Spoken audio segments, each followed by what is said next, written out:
1943 को भारत पर ब्रिटिश शासन के सबसे बुरे दौर में गिना जाता है। इसी साल बंगाल में अकाल पड़ा था।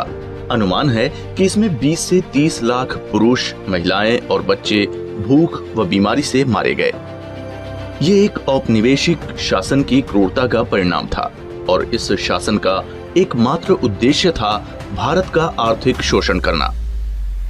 अंग्रेजों ने कृषि क्षेत्र में कोई निवेश नहीं किया, फिर चाहे वो मानव संसाधन जुटाने के लिए विश्वविद्यालयों की स्थापना हो, खाद्यान्नों और सब्जियों की बेहतर किस्मों के विकास के लिए अनुसंधान संस्थान हो, या फिर बड़े पैमाने पर कृषि बुनियादी ढांचे का विकास हो, जैसे कि बांधों से लेकर नहरों तक की सिंचाई परियोजनाओं का विकास करना, जिसके परिणाम स्वरूप भारत में भूख, कुपोषण और गरीबी का बोलबाला रहा। There was a question of recurrent droughts. बार बार आने वाले सूखे और अकाल के दौरान सवाल उठना लाजमी था, क्योंकि भूख और बीमारी की परिस्थिति केवल अकाल से पैदा नहीं हो रही थी। उस दौरान ब्रिटेन को खाद्यान्न निर्यात किए गए थे। बंगाल के अकाल के दौरान लगभग 50% अनाज भारत से जा रहा था। आयात निर्यात एक औपनिवेशिक सरकार के हाथों में था, इसलिए उस समय एक राष्ट्र राज्य के रूप में हम इसके बारे में कुछ नहीं कर सकते थे। 1947 में अंग्रेजों की विदाई तक भारत की कृषि पर निर्भर अर्थव्यवस्था बर्बादी के कगार पर थी। स्वतंत्रता के बाद सरकार ने कृषि के वैज्ञानिक विकास को प्राथमिकता दी। कृषि उत्पादन से संबंधित पारिस्थितिकी तंत्र पर भी जोर दिया गया। बड़े उर्वरक और कीटनाशक संयंत्रों की स्थापना, बहुउद्देशीय सिंचाई और बिजली परियोजनाओं का निर्माण और महत्वपूर्ण रूप से कृषि विश्वविद्यालयों को शुरू करने और स्थापित करने पर जोर दिया गया। 1958 में खाद्य फसलों के लिए भारतीय कृषि अनुसंधान संस्थान जैसे पोस्ट ग्रेजुएट स्कूल स्थापित किए गए। इसके अलावा कटक में केंद्रीय चावल अनुसंधान संस्थान और शिमला में केंद्रीय आलू अनुसंधान संस्थान जैसे महत्वपूर्ण नए कृषि अनुसंधान संस्थान स्थापित किए गए। ये कुछ ऐसे कदम थे जो भारत को हरित क्रांति के मार्ग पर ले गए। विज्ञान से आत्मनिर्भर भारत की इस विशेष श्रृंखला में हम भारत की हरित क्रांति पर करीब से नजर डालेंगे। एक ऐसी क्रांति जिसने हमें खाद्यान्न के एक शुद्ध आयातक राष्ट्र से अतिरिक्त अन्न उपजाने वाले राष्ट्र में बदल दिया।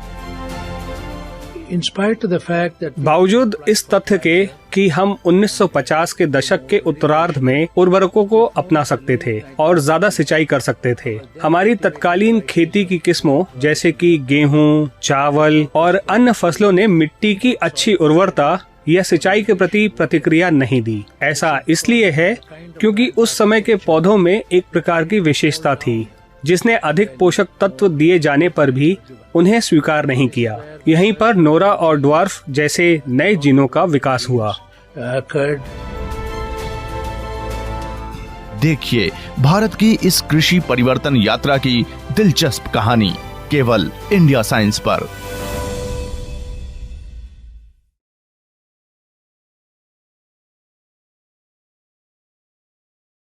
उन्नीस सौ 1947 में जब भारत को आजादी मिली, उस समय हमारी 72% आबादी कृषि कार्यों में लगी थी।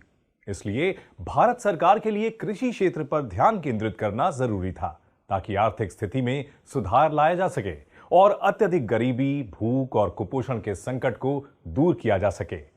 भारत ने इन जरूरी समस्याओं का हल निकालने के लिए विज्ञान और प्रौद्योगिकी का सहारा लिया।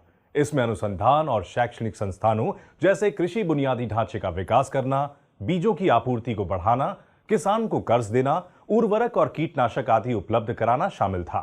लेकिन इस तरह की पहल और नीतियों को लागू करने में काफी समय लगना था और भारत जैसे विशाल देश की कृषि में बदलाव लाने के लिए समय का लगना लाजमी भी था। इसलिए उस समय खाद्य सुरक्षा को सुनिश्चित करना एक बड़ी चुनौती थी। स्वतंत्रता के बाद सार्वजनिक स्वास्थ्य देखभाल प्रणालियों में होने वाले बड़े सुधार की वजह से भारत की जनसंख्या में 3% से ज्यादा की वृद्धि होने लगी। लेकिन सरकार द्वारा कृषि खाद्य उत्पादन को दिए गए प्रोत्साहन के बावजूद हम 1950 के दशक में बढ़ती खपत के साथ तालमेल नहीं बिठा सके। हम कृषि वस्तुओं के आयात के लिए संयुक्त राज्य अमेरिका पर काफी हद तक निर्भर हो गए। जिसकी शुरुआत 1954 में PL 480 या पब्लिक लॉ 480 नामक एक कार्यक्रम के तहत हुई और यह 1971 तक चला। लेकिन इत्तेफाक से 1954 में जब PL 480 कार्यक्रम शुरू हुआ, तब भारतीय कृषि को बदलने में महत्वपूर्ण भूमिका निभाने के लिए युवा वैज्ञानिक डॉक्टर MS स्वामीनाथन संयुक्त राज्य अमेरिका से भारत लौटे।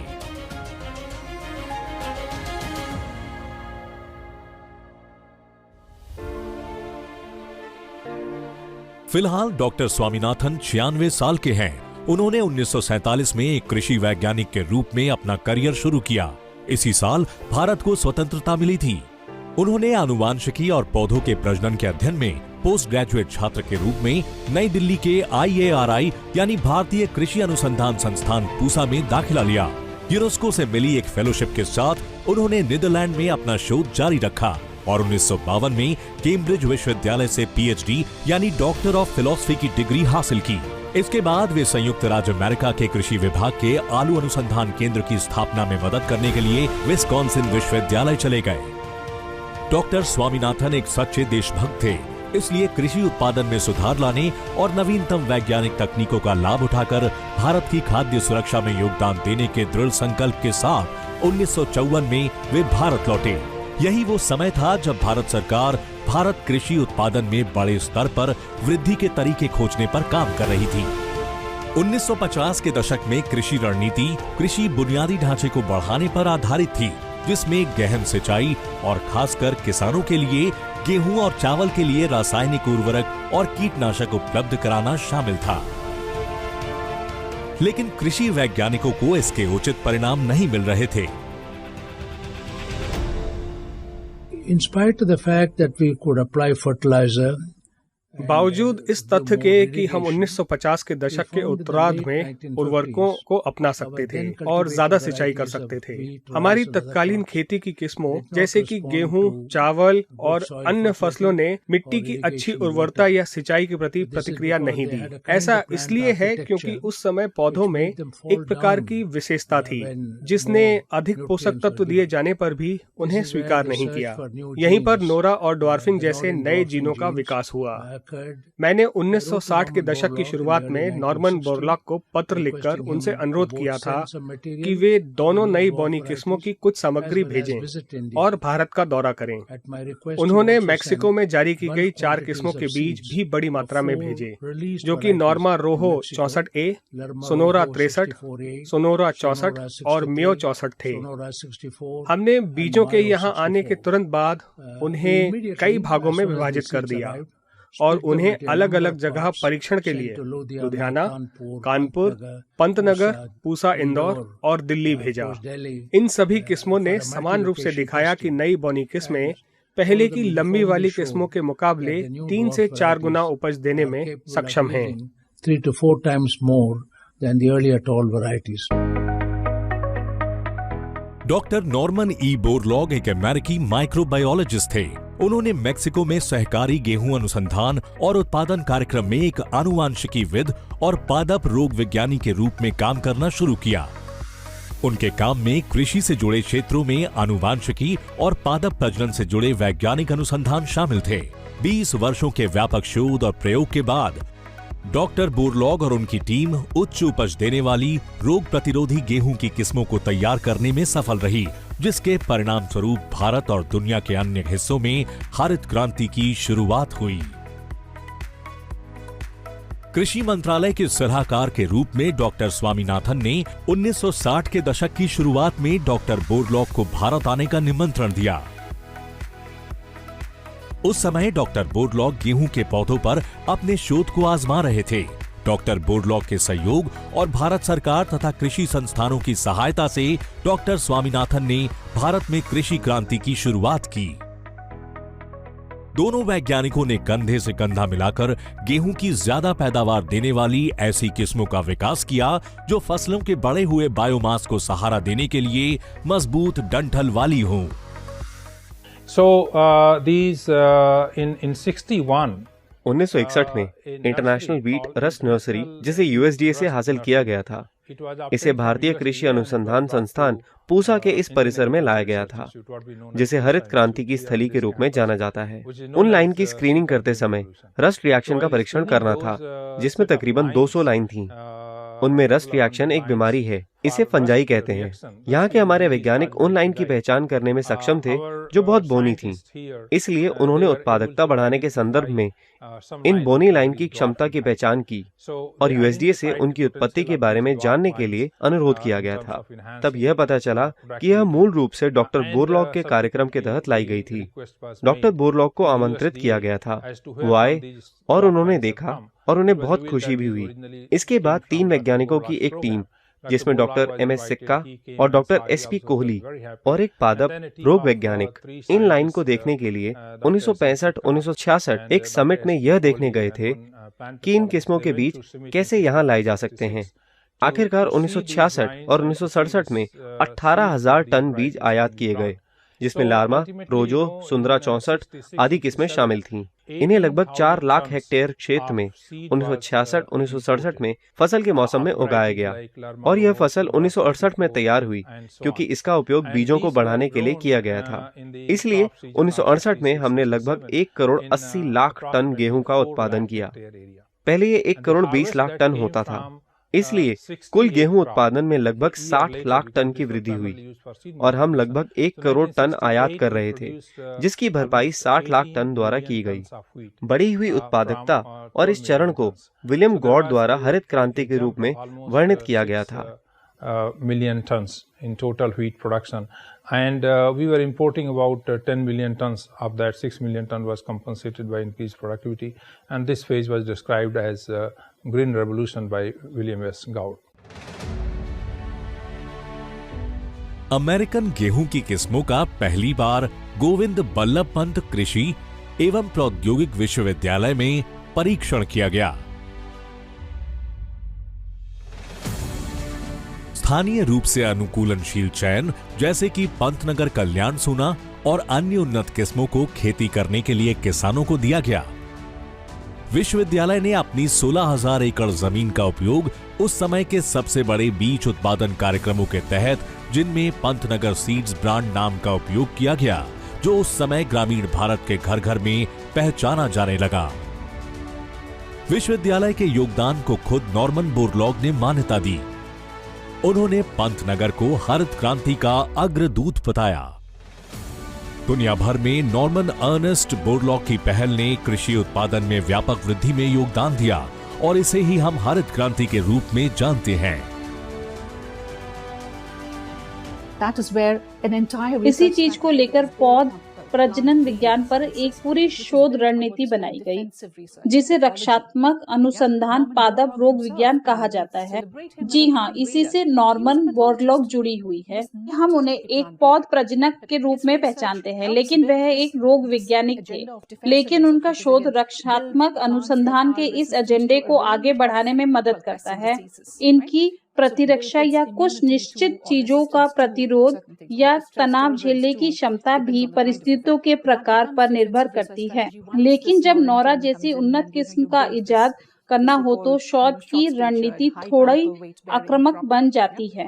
इस आक्रामक अनुसंधान रणनीति के निर्माण का भारत में कृषि अनुसंधान पर भी प्रभाव पड़ता है, जिसका मैंने अभी उल्लेख किया है। अगर हम इससे शिफ्ट होते हैं, जैसे कि एक कई अच्छे एजेंसी और मल्टीपल रिसर्च एजेंडा, कृषि विज्ञान और कृषि ज्ञान में योगदान देने वाले कई पैकेज कृषि अनुसंधान पर केंद्रित है। डॉक्टर बोरलॉग को हरित क्रांति के जनक और दुनिया की भूख मिटाने और खाद्यान्न उपलब्ध कराने में मदद करने वाले इंसान के रूप में 1970 में नोबेल शांति पुरस्कार से सम्मानित किया गया।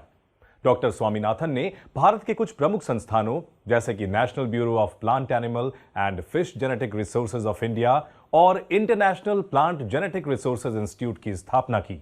उन्होंने ICMR की कृषि अनुसंधान सेवा की स्थापना में भी महत्वपूर्ण भूमिका निभाई है। 96 साल की उम्र होते हुए भी डॉक्टर स्वामीनाथन आज भी चेन्नई स्थित MS स्वामीनाथन रिसर्च फाउंडेशन के जरिए भारत के किसानों को सशक्त बनाने का काम करते हैं। भारत के प्रमुख संस्थानों जैसे कि ICMR यानी भारतीय कृषि अनुसंधान परिषद ने हरित क्रांति की सफलता में महत्वपूर्ण भूमिका निभाई है। इसके अलावा 1950 और 1960 के दशक में कई अन्य महत्वपूर्ण संस्थान भी थे जिन्होंने भारतीय कृषि को सफल बनाने की कहानी में महत्वपूर्ण भूमिका निभाई। 1962 में लुधियाना में पंजाब कृषि विश्वविद्यालय की स्थापना की गई। ये भारत का तीसरा सबसे पुराना कृषि विश्वविद्यालय है।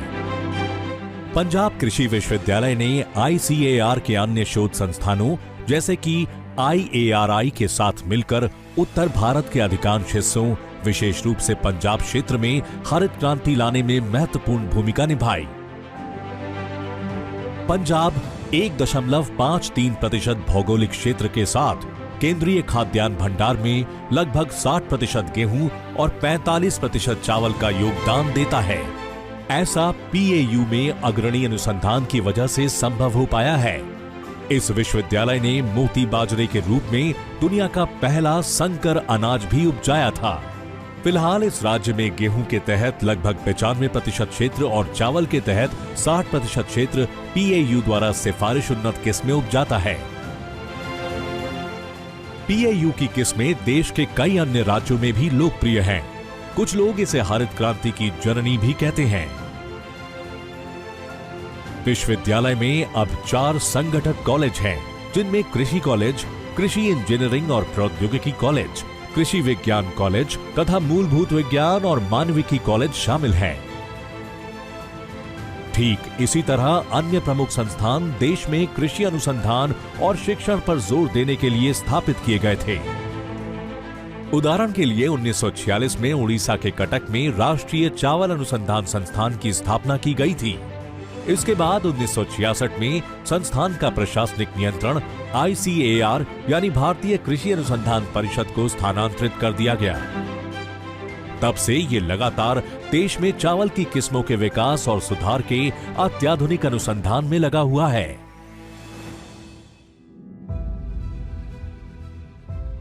1949 में पटना में केंद्रीय आलू अनुसंधान संस्थान स्थापित किया गया और बाद में इसे 1956 में हिमाचल प्रदेश के शिमला में स्थानांतरित कर दिया गया।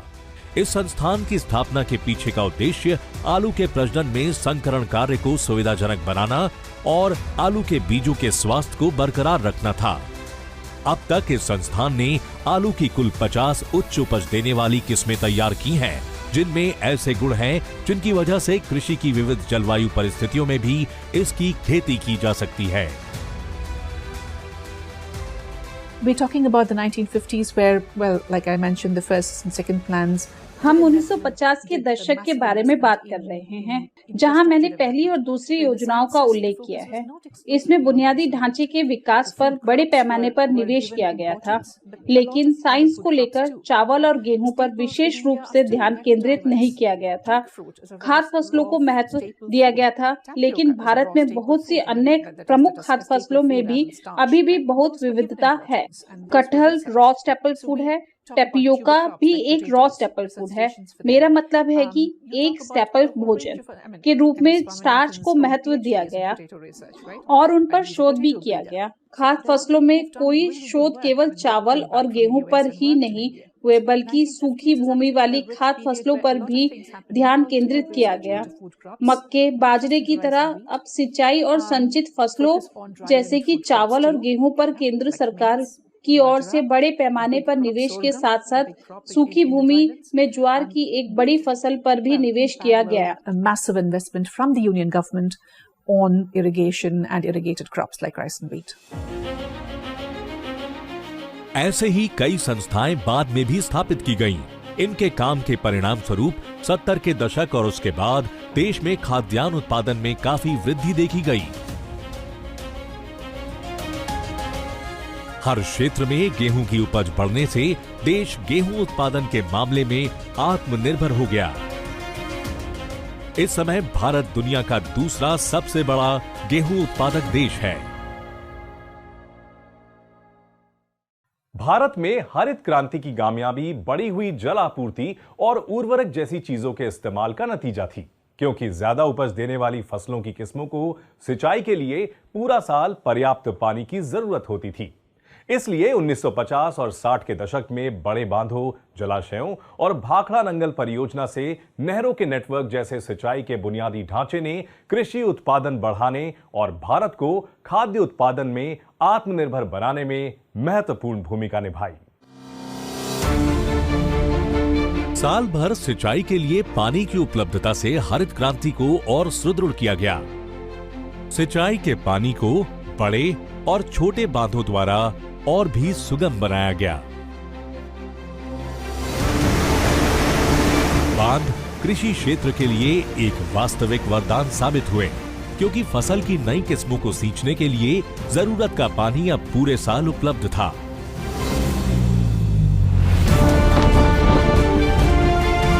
इससे मॉनसून पर निर्भरता कम हो गई। स्वतंत्रता के तुरंत बाद बांध नीति निर्माताओं और राजनेताओं का प्रमुख बिंदु बन गया। बांध बनाने का जिम्मा इंजीनियरों और बांध बनाने वालों को दिया जाने लगा। स्वतंत्रता के बाद जो प्रमुख बांध बने, उनमें उत्तर भारत की भाखड़ा नंगल परियोजना और दक्षिण भारत के तेलंगाना में कृष्णा नदी पर बना नागार्जुन सागर बांध प्रमुख हैं। आपको पता है कि यह सब कुछ काफी सहयोग से हुआ है। मेरा मतलब है कि यह वैज्ञानिक और नीति निर्माताओं के मजबूत सहयोग से संभव हुआ है, और इस पूरे सहयोग का वर्णन डॉक्टर स्वामीनाथन ने इस बदलाव के रूप में किया है। लेकिन इसके साथ साथ अन्य इनपुट भी थे, क्योंकि इन किस्मों को काफी कुछ ऊपर से भी दिया जाना था, इसलिए इन्हें आपको उर्वरक आदि देने ही होंगे। इसके अलावा पानी भी काफी जरूरी चीज है, इसलिए आपको पता होना चाहिए कि किस्मों से पूरी क्षमता हासिल करने के लिए इस तरह की चीजों की व्यवस्था करनी होती है। यही कारण है कि उस समय सिंचाई क्षमता लगभग 16% थी, और आज हमारे पास सिंचाई के तहत 65% क्षेत्र है। लेकिन अभी भी सिंचाई की क्षमता के लगभग 90% होने की संभावना है। भाखड़ा नंगल बहुउद्देशीय बांध स्वतंत्र भारत द्वारा शुरू की गई सबसे शुरुआती नदी घाटी विकास योजनाओं में से एक था। इसने देश की कृषि के साथ साथ आर्थिक स्थिति को भी बदलने में मदद की। इस परियोजना की कल्पना आजादी से पहले की गई थी, लेकिन 1948 के बाद ही भारत के प्रमुख इंजीनियरों और नीति नियोजकों ने इसके विनिर्देशों को अंतिम रूप दिया था। दो सुप्रसिद्ध इंजीनियरों डॉक्टर A.N. खोसला और कंवर सेन ने इस बांध के निर्माण कार्य को किसी बाहरी देश या कंपनी को सौंपने के बजाय लोक निर्माण विभाग के माध्यम से कराने के लिए सरकार को राजी किया। लेकिन उन्होंने इसके डिजाइन और मार्गदर्शन के लिए अंतर्राष्ट्रीय विशेषज्ञों की सिफारिश की, क्योंकि इससे पहले भारत में इस तरह की जटिल बहुउद्देशीय बांध परियोजनाएं पहले कभी शुरू नहीं की गई थी।